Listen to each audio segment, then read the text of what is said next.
I like to think of myself as a fan of the NBA more so than a fan of like the Dallas Mavericks, which I am a fan of.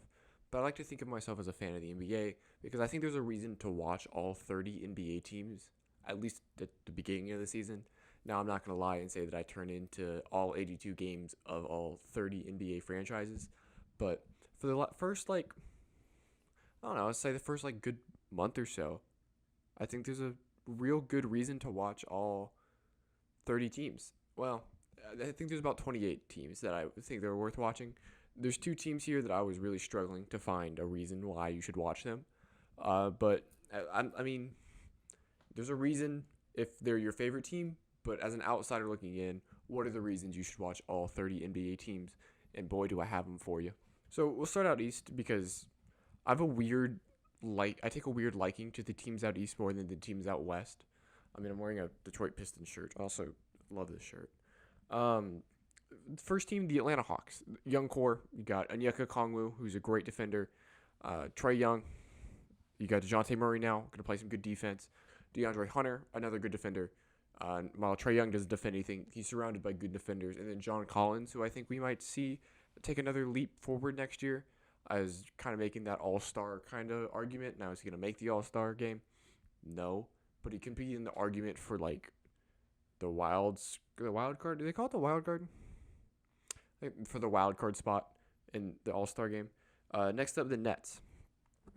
If you have any idea what the going on with the Nets, that is a reason to be interested. And if you don't know, it's another reason. KD and Kyrie, it's their first full year together, healthy. We haven't seen KD and Kyrie play more than 40 games together because I think that first year they played together, KD only played like 35 games. But if they get a full year healthy together, they're championship contenders. It's just a matter of if we can get that from them. The Detroit Pistons. Dude, the Detroit Pistons are going to be so fun to watch. Jaden Ivey, Cade Cunningham, Jalen Duren. Then you have Sadiq Bey and Marvin Bagley. Cade Cunningham going to be an All-NBA conversation next year. Talked about that on my last video. If you didn't watch that, watch it now. Cade Cunningham and Marvin Bagley are really good together, so I can only imagine what Cade Cunningham and Jalen Duren are going to do. Then you have Jaden Ivey. That is going to be the most. My league pass team is going to be the Detroit Pistons next year. I'm going to watch so much Detroit Pistons basketball. It's going to be crazy. Charlotte. LaMelo Ball is now the number one option. Now that Miles Bridges is out of there, he's going to be the number one scoring option. So it's kind of going to be interesting to see how he's going to deal with a scoring load now that he doesn't have a go-to scorer on his team. When Miles Bridges was on the team, he was kind of that go-to guy. So I'm wondering if he's going to default to like a Terry Rozier or if he's going to take over the scoring load and really kind of lean into that number one option. Chicago. They're going to be healthy this year. Pretty simple. Lonzo and Caruso should be healthy this year. While we don't exactly know what's going on with Lonzo and that injury concern, they should be back healthy, be a top defense, be a top team. And it's kind of just if you can beat the top teams in the league, because they didn't really make a whole bunch of free agency changes. Kind of just going to run it back with the same team and hope they're healthy. Boston. They were just in the championship. So, I mean, if you're not going to watch a finals team that added Malcolm Brogdon, that's on you. Cleveland. It looks like Sexton's going to be back with the qualifying offer. So you get another year of Sexland, which I have a Sexland sticker. Where is it? Right there on this mirror. And you get another year of Evan Mobley and Jared Allen with them. I mean, that's going to be so fun. And then you have Ochai Agbaji. It's going to be a fun team. Evan Mobley is going to be in all defense, all NBA conversations, in my opinion. Indiana's kind of do you watch them? Well, you got Tyrese Halliburton, and Tyrese Halliburton is kind of one of the most underappreciated players in the league. I think he's going to be really good next year, but he's going to be playing on Indiana. But you also have Benedict Mathurin and Jalen Smith. And Benedict Mathurin and Tyrese Halliburton full court. Oh, it's going to be so much fun because Benedict Mathurin can get up there. Milwaukee can be one of the best defenses. I'm not going to say will be, but they can be one of the best defenses when you run a lineup of Marjon Beauchamp, Drew Holiday, Chris Middleton, and Giannis. And then Giannis going for another MVP award next year. I mean, who's not going to watch the Bucks with Giannis? And then you have Sandro Mamu. I'm just going to call him Mamu because I haven't learned your name yet, and I'm sorry. But he was like the best player in Summer League this year, or like one of the best players in Summer League, so he might be in the MIP conversation, depending on how much burn he gets next year. The Knicks. Mitchell Robinson and Jericho Sims are going to flourish with a Jalen Brunson-led offense. Now, while Jalen Brunson isn't like Luka Doncic facilitating the court, he's still really good. And then you have another year, RJ, who I think RJ is going to break out next year. Don't think he's going to be like an all-star, but I think he's probably going to be averaging like 20 points on pretty good efficiency. He needs to work on his efficiency around the basket, though. That's something he's really struggled at. And then Orlando. Now, you're going to say Orlando is a bad team, which they are. Orlando's bad. But you're telling me a lineup of Markelle Fultz, Cole Anthony, Paolo Banchero, Franz Wagner, and Wendell Carter is going to be boring? Nah. You got to tune in. You got to tune in to watch the Magic. The Magic are going to be fun, at least for that first month when you're like, oh my God, NBA basketball is back. After that, if you don't want to watch a whole bunch of Magic games, they're going to be losing a lot. But you still got Paolo, who's probably I'd assume he's the Rookie of the Year front runner in odds and standings. I haven't looked. I'm not a gambling man, but I'd assume it's Paolo number 1. Philadelphia. With the 76ers, you get a full year of James Harden and Joel Embiid together when they're healthy and they're able to kind of mesh. Because last year in the playoffs, they were still kind of new to playing with each other. It didn't look good. James Harden looked to be injured, so another year of James Harden healthy this offseason. Overall, you're going to watch because they had a good offseason with PJ Tucker and all those signings. James Harden took less money, and then Joel Embiid is going to be in the MVP conversation, and he's going to have James Harden feeding him the ball. That's just a recipe for success and a recipe to kind of want to watch them, especially when they're going to be going for an NBA championship. Toronto, another year of Scotty Barnes. Who doesn't want to watch Scotty Barnes? Then you have OG, Fred. Just going to be a good team. They're going to be fun. And then the team out east. There was one team out east and one team out west that I couldn't figure out really a reason why you'd want to watch them. And if you are... Is this going to fall? No, it's good. If you've been counting off the names, then you know that the team I don't know why you should watch is the Washington Wizards. Now, Bradley Beal might average 30, but, cool. They're not going to be winning a whole lot of games. Kristaps Porzingis, as much as I really like the guy, he's probably going to be injury-prone throughout the entire year. Johnny Davis looked really bad in Summer League. So basically, you're just going to be watching to watch Bradley Beal try and drop 30 in a losing effort every game, and then hopefully Rui Hachimura or Daniel Gafford breaks out. And then we move out west. Now, I think out west, there's only one team that I'm like, why the hell are you watching them? And that's Utah. I mean, right now they have Donovan Mitchell still. So if you're a Utah Jazz fan and you keep Donovan Mitchell, then you're going to be watching for Donovan Mitchell. But if they trade him, and we don't know what for, but then you're going to be looking at kind of nothing unless they trade him for RJ Barrett or Emmanuel Quickley. But even then, if you get RJ Barrett, that's great. You want to watch RJ Barrett all the time. But Emmanuel Quickley is kind of just okay, and then Quentin Grimes would be just okay. I think it's kind of funny that we all just have it as a done deal as Donovan Mitchell to New York, but we have no idea. Denver. Jokic is looking to three-peat this year, and there's a very good chance he will.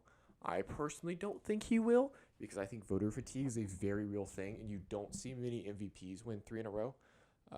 You don't see Giannis win 3 in a row. I don't think LeBron ever won 3 MVPs in a row. I think people get tired of watching the same person win, so I don't think he's gonna win 3. But we'll get to my MVP pick later because I think he's coming up. Minnesota, the Karl-Anthony Towns trade. You got one of the best young players in the league in Anthony Edwards, and you get a polarizing player on a team, and we don't know how they're going to mesh because they have 2 centers with Cat and Gobert. How is it going to work? You're going to have to watch, and that is a reason to watch. Dallas. Good old Dallas Mavericks. Let me chill. Luka Doncic is going to be the MVP winner, in my opinion, this year. I didn't have him winning last year because I tried not to be biased, but this year I seriously think he's going to win. I think there's very few roads of him not winning. He's in shape. He has now a teammate in Christian Wood, which we'll see how that works, which is another reason you should watch because how is that going to work? Asking to bring him off the bench, don't appreciate that. But yeah, you're going to be watching because of Luka Doncic, and he's going to drop 30, 10, and 10 on your favorite team's head. Bars. 30, 10, and 10, your favorite team's head. The Pelicans. Zion's healthy. They were really good without him towards the later half of the season, and if they didn't start out historically bad, they might have been a serious playoff team. And they gave Phoenix their money for their money. They made me feel like, wow, the Dallas Mavericks beat Phoenix, and they did. The Warriors, Jonathan Kuminga, Moses Moody, James Wiseman, young players going to be integrated with the championship team. That is going to be such a good team. I think Jonathan Kuminga is the truth, by the way. He was almost in my All-Star team, but I don't think he's going to get enough minutes this year to qualify to be an All-Star of me. But I think Jonathan Kuminga is that guy. I think just his pure athleticism is something you should be able to watch every day. Did I talk about Memphis? If I didn't talk about Memphis, they're young and they're hungry, and you're going to want to watch John Morant day in and day out. I mean, you see the snatch blocks, you see the dunks, the pass. I mean, you watch John Morant day in and day out. The Lakers. I ain't watching no goddamn Lakers. No. But Russell Westbrook. You watch for LeBron, obviously, but you want to watch for Russell Westbrook as in, like, I think there's a serious route this year of if the Lakers just sit Russell Westbrook. They give him the John Wall treatment. If they can't get anything for him, and he might agree to a buyout, but if the Lakers don't want to buy him out, because it's the last year of his deal, I think you might see Russell Westbrook get the John Wall treatment and just sit at home for like 50 games. And if he does play it, you get to watch him shoot it off the side of the backboard. Okay, it's kind of a win-win for me. Now, like I said, there's a reason to watch every NBA team. I'm not super in love with what the Lakers did in the offseason. Yes, they got younger, but they didn't get any more shooting. They didn't get a whole lot more defense. So I just don't understand. They lost their best shooter in Malik Monk last year. I mean, technically LeBron was their best shooter, but like Malik Monk, they didn't really gain that anywhere. They got no shooting. I mean, Max Christie is like their best shooter this year. I like Max Christie. I kind of wanted the Mavs to draft him until we got Jaden Hardy, and I was cool with it. OKC. There's like 5 things I'm going to say here. You're telling me a lineup of Josh Giddey, Shai Gilgeous-Alexander, Lou Dort, Jalen Williams, and Chet Holmgren isn't a reason to tune in? I would tune in solely for Chet Holmgren. Tall white boy. I don't know if you can see me, but I like to classify myself as a tall white boy. The Clippers. Kawhi Leonard is going to be healthy. You get John Wall, and you have arguably the deepest team in the league. They're going to roll through teams. Like, if Pandemic 13 or whatever they were calling, what was Pandemic P doesn't show up in the playoffs, I think they're my favorite to win the West next year. Because Kawhi Leonard is that good, and Paul George is like this perfect basketball player. Shoot, defend, score. He can dribble. I mean, there's nothing Paul George can't do, which is why it's so infuriating to watch him be so bad in the playoffs. Suns, how are they going to bounce back after getting humiliated in Game 7? And will DeAndre Ayton sit? Because he doesn't want to be there. He's made that very well known. Now, personally, I think DeAndre Ayton will play. I don't really see why he would sit because he's going into free agency next year. He wants a lot of money. He's going to play. But I think it's going to be a fun situation of how they get along with DeAndre Ayton. Portland, they're going to score a lot of points, and so is their opponent. Damian Lillard, not a good defender.